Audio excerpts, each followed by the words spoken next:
Gerald Celente is also here. He heads up the Trends Research Institute in upstate New York. Great guy, and he's going to be talking about the new TrendsJournal that is out now.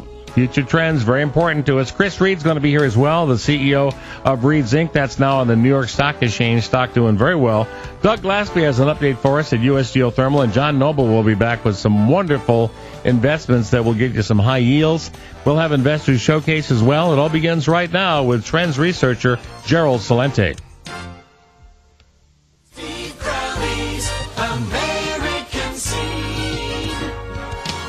Where are we? If you want to know where we really are, where we're headed, as they say at the TrendsJournal, history before it happens. That's exactly what Gerald Celente and his team have been doing for more than 30 years. I've known Gerald Celente for 30 years, so I know he's been doing it a very long time. He's a media mogul. He's on all over the place. He's done Oprah. He's done all the big networks repeatedly.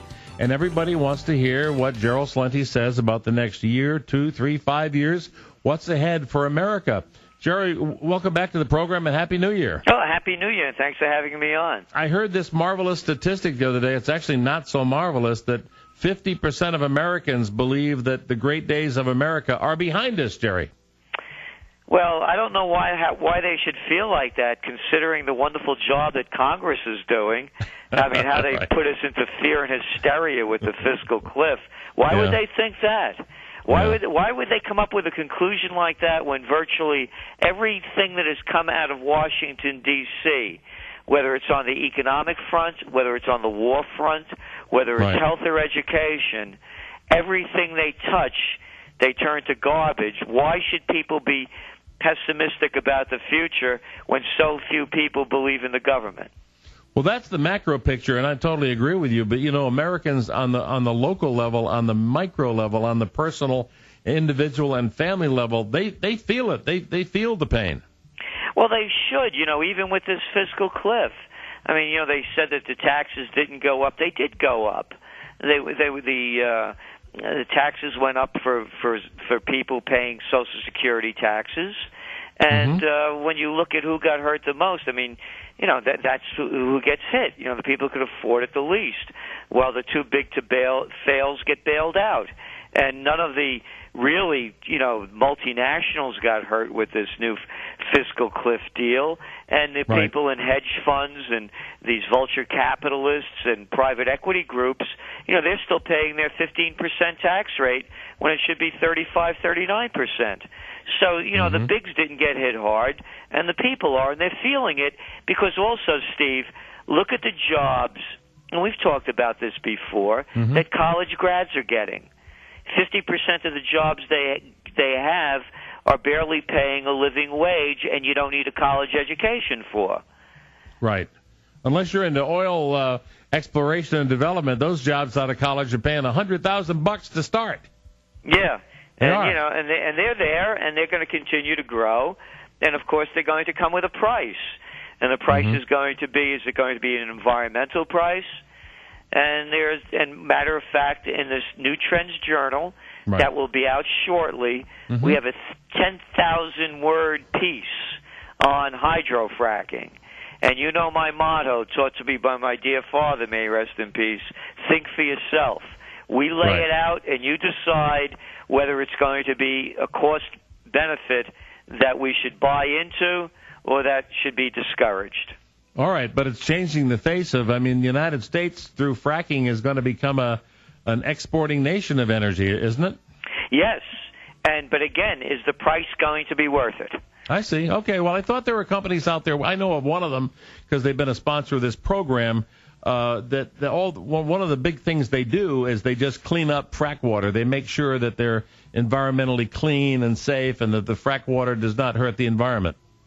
Well, here's part of what I've learned and what I understand, and of course, if I'm wrong, I'd like to be corrected. President Obama has given 700 million public acres to hydrofracking.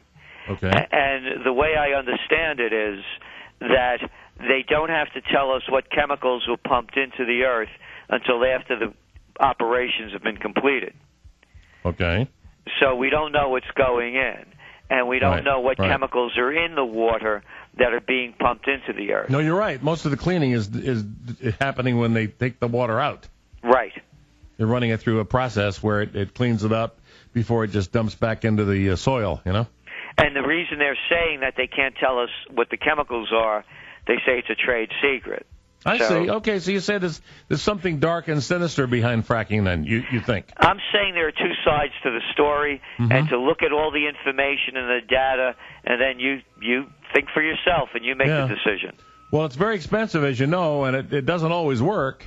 You can frack 5 wells and only get 1 to work, you know? Yep. But there's plenty of profit to be made, and it's going to be a boom industry as we see it for years to come. Very interesting. We're just freeing up more of the oil that's been trapped underground through new technology. So that's very interesting. What do you say to young people about going to college or not, getting that that tertiary education or not? Because there are 9,000 Voc Tech schools out there. You don't have to go to college. You can go to some higher level of learning. Because today, even to fix the engine on a car, you have to have some kind of a higher degree. You know. We should take a page out of what they do in Germany and Switzerland and other advanced countries where tech school is a big part of the curriculum. It should be. It should be. Of course it should be. We have a system that's been put in place now that's really an industrial age education system. You were taught to read, write, do some math, and most of all, follow orders. But here's the big news. One of the trends that we're looking at is new millennial education. Think about it. When you look at retail sales this past Christmas, toy manufacturers were competing against tablet manufacturers. You look at little kids, they're wired.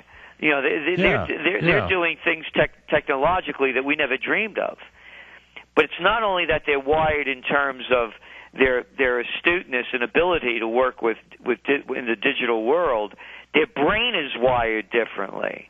They're learning differently, and there are no systems in place right now to teach that new brain. And what we contend is that this is going to be a huge business opportunity for people that understand that new millennium education is on the horizon, and there's nothing in place now to teach these young children how to learn in this new environment. Yeah, I've got this microwave oven and convection oven. You almost need a PhD to be able to operate it accurately because the manual, I think, is 100 pages thick. Have you done any trends research on the fact that so many more women are getting college degrees now than men? Well, we know about it, and what's going on is that it's the new workforce. So look at the Senate now. 20 women in the Senate. Right. Yeah, exactly. It reflects it. Yeah, it does. Well, for example, CPAs. When I graduated from college, there was one woman who was going to become a CPA. Now it's like 80% women, 20% guys. Well, there you go. So it's the new world, and people, as we see it, we have we have young people working here with us. And they don't have college education, but they're very skilled in what they do.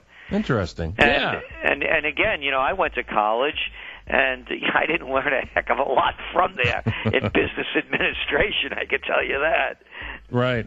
Well, it helped me because it was an entree to Price Waterhouse, an entree to other things. So, I mean, in my case, it did help. I don't think I needed it. I was brought up in a family business where I already knew a lot about business anyway. I could teach some of the professors who had never been in a business, But I think today, if you can enhance your education in certain areas, I think that's the key. You have to see what you love to do and target that to make sure you're going to have an income from it.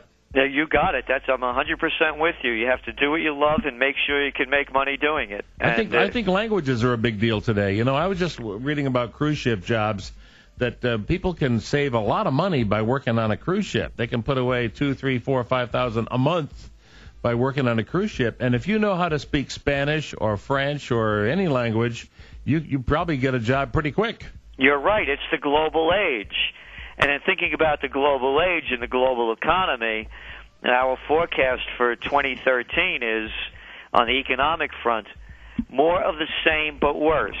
And again, it's global. They just had a new election over there in Japan. Japan's in a recession. Right. What's the first thing that their new Prime Minister Abe did? He employed the Bank of Japan to lower interest rates and pump money into the system. Sounds like us. Well, you know what? They say now there's more adults in Japan wearing diapers than there are babies. Yeah. Because the economy's not growing at all and people are getting older. That's right. And then you go over to Europe. What have they done? Well, they had this wonderful term, long-term refinancing operations, LTRO. Yeah, we're going to throw money into the banks. Don't worry, pay us back when you can get it. Meanwhile, we're going to be dumping more dough into the system. And now they have another one. I love this one, OMT, ongoing monetary transactions. Of course, over here in the States, we have QE 1s, 2s, 3s, and whatevers. Right. So what we're looking at, Steve, for the economy, as I said, more of the same, but worse. This does not solve the problem. You cannot get out of debt by creating more debt. They're debasing the value of the currency. You and I are old enough to remember at one time the quaint thought about saving for a rainy day. You put money in the bank and you got interest on it. Mm-hmm. But today the cost of living is such, it's tough to put money away. That's the problem. You can't put money away, and if you do put money away, look at the interest rates that you're getting. Yeah, how about nothing. virtually nothing? I know. Well, you know, one of our great experts was on the program saying that Americans made such a mistake by staying away from the stock market the past 3 or 4 years because they would have made a ton of money. Yeah, you know, if you play the right stocks, you know, but you know, it's a risky game. And by the way, that's what they're doing by keeping interest rates so low that people are going more into speculation, and therefore you see it, and you just brought it out that the stock markets have gone up over 13% last year because where do you put your money? Right. Well, what's happening to spirituality in America, Gerald? We believe that there's going to be a great awakening. You know, before the first revolution, there was a great awakening. And the great awakening, part of it was that people realized that their salvation was basically they were responsible for it, and that they should not look up to nobility. That no one's better than anybody else. And that's, again, what this Constitution and the Declaration of Independence is based on. Right. And it was an awakening, and we believe we're going to see that same kind of awakening where there's going to be a new spirituality, and people will be looking to raise themselves. And you said it about getting a job, finding a job that you really love, that you can earn a living in, not taking a job just to make money because that's all that's available. And what the Great Awakening is that you start looking at politicians for what they are rather than putting them up on a pedestal or a throne. And to understand that they should not be making decisions for you. They should be making the decisions that you want. They have it reversed. So we believe we're going to go through a new Great Awakening, and this could also be the foundation for a new American Revolution. But one, of course, not of bombs and guns and bullets, but of an awakening in the truest sense of the heart, the mind, and the spirit. Right. Well, that's great. When is the new edition coming out, Jerry? Oh, it'll be out in days. In days. Okay, we'll have you back for that. So let's talk about the new one when that comes out, folks. It's History Before It Happens with Gerald Celente. Go to TrendsResearch.com, and subscribe to the TrendsJournal. You're going to love it, and you'll profit from it. Gerald, thanks so much. Hey, thank you, and Happy New Year. Happy New Year. Take care, and we'll be right back.